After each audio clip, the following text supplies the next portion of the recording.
Hey everyone, this is Kevin from the chesswebsite.com. Today we're going to be looking at Game 3 from the 2014 World Chess Championship. Game 1 was a draw. Vishy Anand playing the white pieces. In Game 2, Magnus Carlsen came out with the white pieces and put on a beautiful display to actually win the game. So going into game number 3 with 10 matches left, Vishy Anand definitely looking for a spark so that he doesn't fall too far behind the defending champion Magnus Carlsen. So in game number 3, we have Vishy Anand playing the white pieces, Magnus Carlsen playing the black pieces. And we get started with the pretty common d4 from Vishy Anand. This has been pretty much his go-to opening.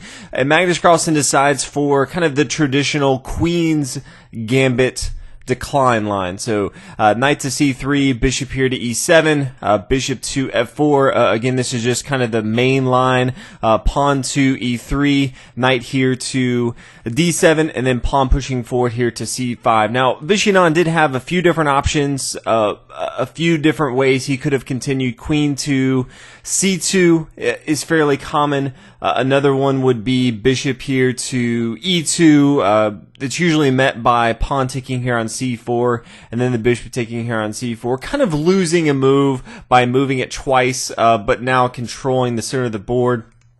But Vishy Anand decided for a little bit of an aggressive approach on the queen side with pawn here to c5, and then we see Magnus Carlsen responding with pawn here to c6. So kind of a semi-Slav approach to his pawn structure and opening with his knights here. This light square bishop is not outside the pawn chain. So a very solid defense from Magnus Carlsen, looking to control the light squares in the center of the board and then maybe counter specifically on the queen side later into the game. Vishy Anand, again, playing a pretty solid Queen's Gambit decline line for white, trying to put a little bit more pressure on the queen side, knowing that his opponent usually likes to counter on that side. Bishop to d3, continuing with Anand's development, getting ready to castle on the king side. Pawn to b6, as we talked about, Carlsen really doesn't have a way to continue on the king side.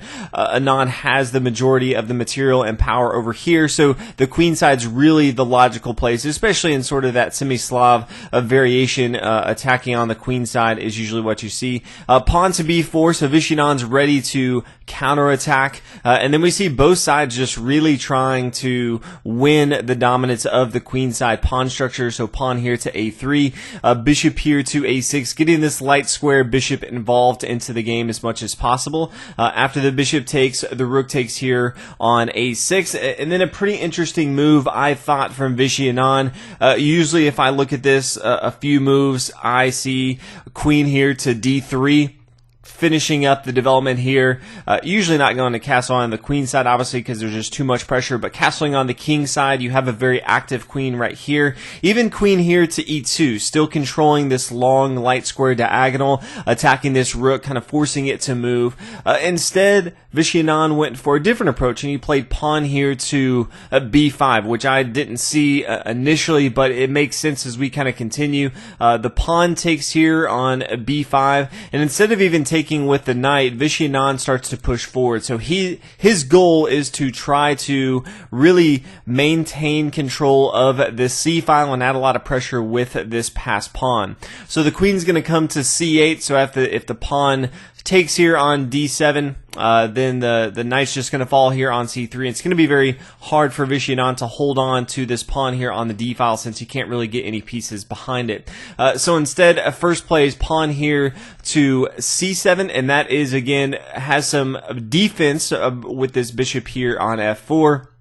So after the pawn pushes forward, now the knight's going to come to a5, and all of a sudden, Vishy Anand has a lot of pressure building on the square here on c7, so kind of hampering Magnus Carlsen's ability to kind of get all of his pieces developed into the game. He really wants an active queen. His rook over here is kind of stuck, and all of a sudden he's opening up the door. He can castle on the king side, get his rook involved if he wants to add more pressure on the c file.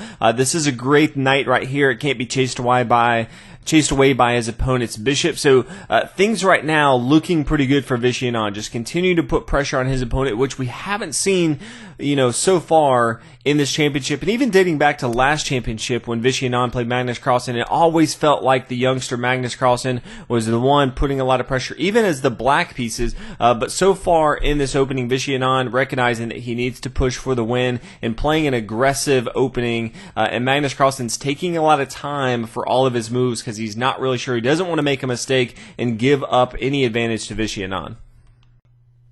Magnus Carlsen now plays a pawn to a5, rook to c1, trying to add another defender to the square on c7. Also wants to alleviate the pressure of this knight on b5 to protect this pawn. Now this knight's actually able to defend the square here on d6, which could potentially become very, very valuable.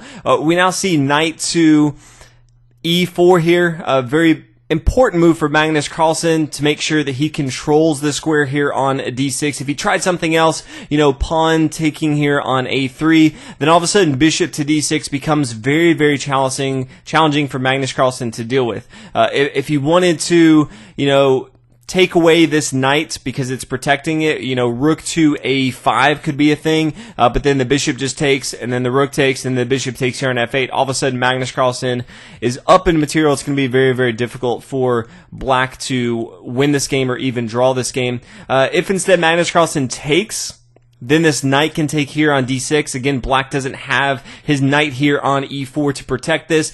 This is now attacking the queen, forcing it to move. And now this rook here on c1 and the knight both are protecting this square here on c8 for this pawn to push forward for promotion. So that's definitely going to be very, very bad. Magnus Carlsen in the game found the best move, and that is knight to e4. Nice central outpost for this knight, controlling some of the critical squares here on d6. And then we see knight to g5. And what's interesting is a game, if you go back about 2 months ago in a big tournament, a tournament that Vishy Anand was at, Levon Aronian actually played this game. And in this game, he played knight to g5. So kind of no surprise. Both of these players have seconds. It's kind of their teammates that kind of help them prepare. So they're familiar with a lot of, especially the recent tournaments and the big games.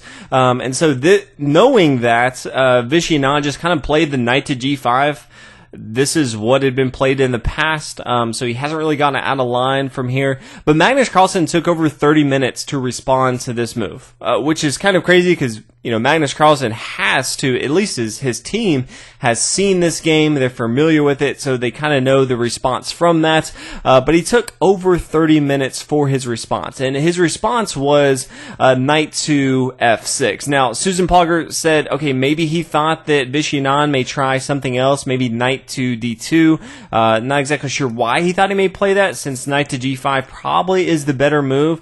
Magnus Carlsen, even from here, does have a few options himself. He could have just tried to take with his knight here on a g5, but then again, this bishop here to d6 becomes very, very challenging for Magnus Carlsen to deal with. He could still try the same stuff with, the rook coming down here, but then the bishop taking the exchange. It's going to be very difficult to continue. So another option he could have tried, instead of the knight taking on g6, he could have tried taking with his bishop, so bishop taking here on g5. But then after the bishop takes here on g5, we're going to see very similar stuff. The rook coming down here to a5, the pawn taking here, and then now the queen to a5. So a lot of pressure from Vishy Anand in this particular situation, and it's going to be very, very difficult for Magnus Carlsen to hold on. So he did find the best move, but it's interesting because in the game Levon Aronian played, Black played knight to f6. It wasn't some crazy find that hadn't been played. This was exactly how the game continued. It was interesting that Magnus Carlsen took so long in the game. So 30 plus minutes to find this move. And kind of funny and ironic is after this move of 30 some odd minutes, Vishy Anand just immediately snap played knight takes on e4, which it always kind of stinks when you take a really, really long time and you feel like you find the best move, and as soon as you play, your opponent just immediately plays plays, and it's right back on the clock for you. You're already down about 40 minutes on board, and it just kind of stinks. I know Magnus Carlsen was probably hoping for a little bit more time to kind of prepare for his next move, but he didn't. He decided to go and play knight taking here on e4, which again probably is the best move. He could have tried something with, his pawn taking here, but wanted to kind of keep the pawn structure available in the center of the board to control the light squares. So taking here on e4 makes sense. And then the pawn pushing forward here with f3, and then the rook to a5. Now, what's interesting here is in the particular game, everything is pretty much the same, but white in the Levon Aronian game a couple months ago, it was queen to e2. And this is important because in the game, white ended up drawing. And queen to e2 probably is not the best move in this match, and instead, Vishy Anand and his team of seconds, came up with a better move, and they thought that f taking here on f4, on e4, is much better, and I would agree. I think it's much more aggressive. It allows this queen to do other stuff instead of trying to control, the square here on e2. It still is more active, controlling the square here on a4, and also just taking this knight that has a nice little outpost. That makes a lot of sense. Vishy Anand can now castle on the king side. He has a semi-open file for his rook here, so that's going to be very aggressive. So all in all, I think this is just much better, and Vishy Anand said that he had kind of prepared for this specific spot right here. So he had found a little nuance that he thought was an improvement, and he went for it. And so far, he's putting a lot of pressure on his opponent. Magnus Carlsen just kind of sitting back. His queen and his rook aren't doing too much. They're kind of just playing defense. And even if we go back to last year's World Championship, Magnus Carlsen really has been the one putting a lot of pressure on his opponent. Vishy Anand has just been kind of intimidated almost from the young Norwegian. But in this particular match so far, Vishy Anand putting all the pressure on his opponent and finding all the right moves.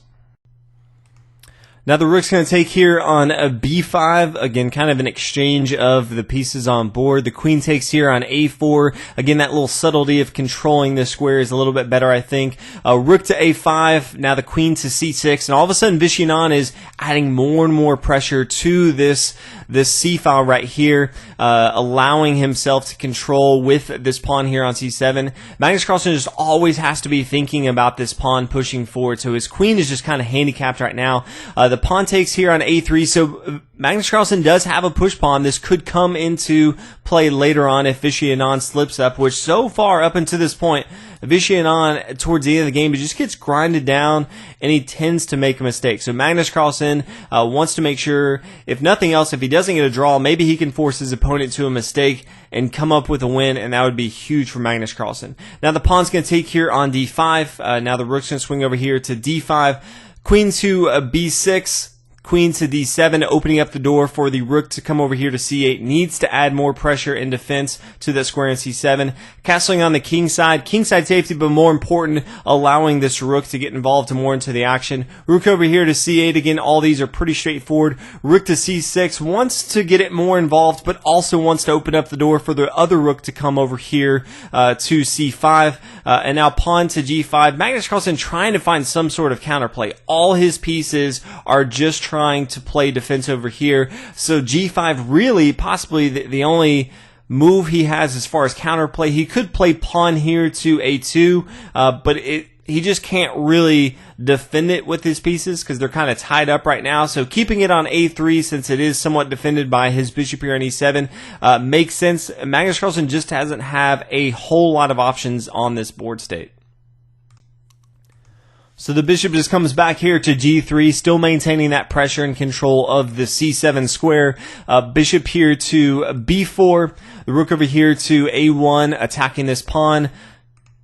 And then we see bishop coming back here to a5. Somewhat a mistake from Magnus Carlsen. The queen could just come here to a6. He's going to lose his momentum with that he had over here with his pawn, but he decided, hey, it's better to go ahead and take this pawn off the board so I don't have to deal with it, but it just puts him in a tougher spot. The queen comes back here to c4. There's no real way to kind of hold control of this pawn here on a3.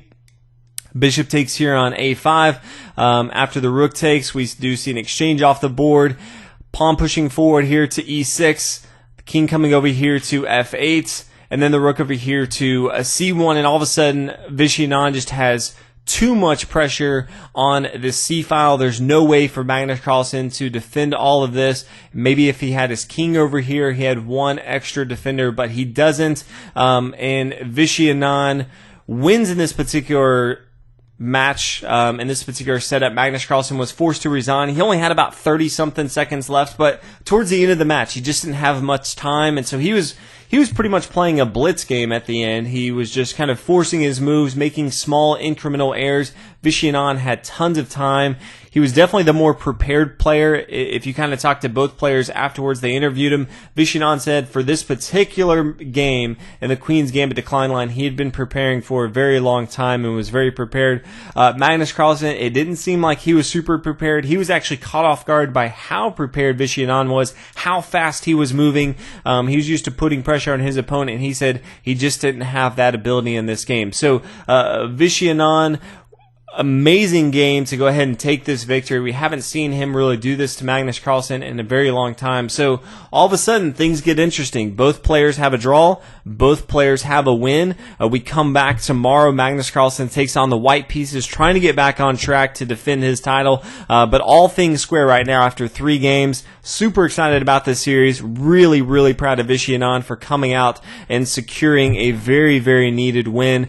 So hopefully you guys enjoyed the series. I think this was probably the best match so far of the series. So hopefully you enjoyed this video, and I'll see you guys in the next one. Thanks for watching.